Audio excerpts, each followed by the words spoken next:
morning, XOP, and a blessed day to all of you. Today, our topic is about outnumbered. When we hear the term outnumber, it goes into like a simple math saying that if the enemy is 100, then we can win when we have 200 in numbers. Or just by simply saying that we are one more than the enemy. So, what is greater, 101 or 100? So if we are 101, we are better than the 100. But at such a time as this, the enemies far outnumber our numbers. We have in our census a very small portion of Christians, and there are more that is in other religions, or worse, those who oppose God.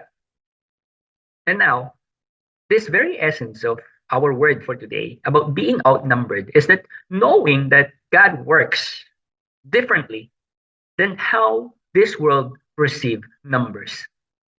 We have heard in the stories about Gideon leading an army of 300, and they were outnumbered by the enemy with hundreds of thousands of people attacking them while they were just 300, but they won the battle.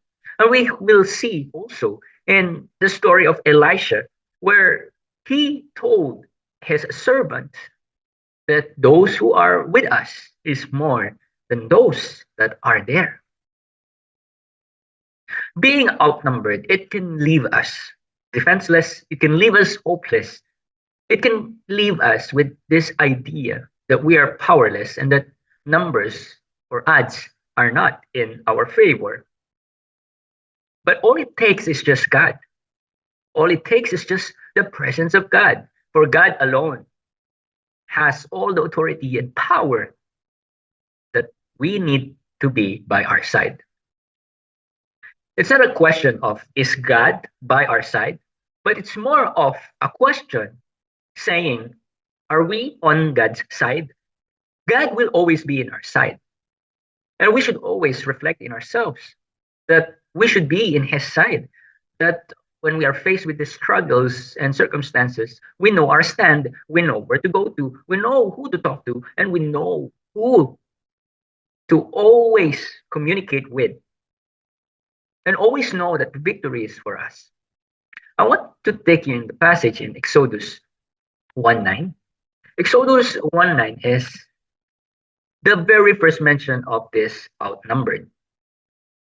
In this passage, it says that the Israelites were so many, too numerous. They outnumber the Egyptians.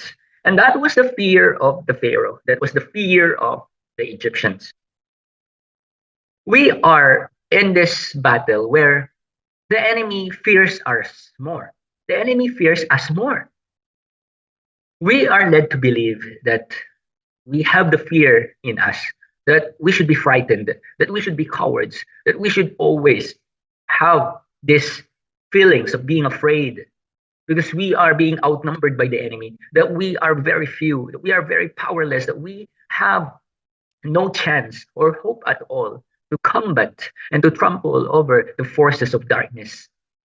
But God is saying to us right now that once we have God, we outnumber the enemy. We outnumber the enemy. It doesn't matter if we're alone in this. If God is there with us, then we far outnumber the enemy. And in that particular passage, Exodus 1:9, it's saying that the Pharaoh was so concerned that the Israelites were great. But the very problem was the Israelites did not realize how numerous they were. And even though that God was with them, they forgot God is on their side.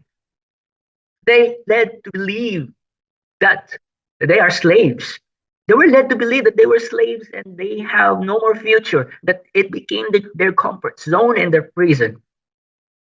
But God is about to break open those prison doors. God is saying to us right now that He is going to break our comfort zones, that He will rescue us from our captivity, and He will make us realize the authority and power that we have in our lives. We have the authority of God. We shall not fear or cower before the enemy. The enemy fears us more because when he knocks at our door, we are not the one who will open it.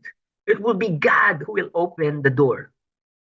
And the enemy will, for sure, be afraid and will think twice because the one that who will fight our battle is God.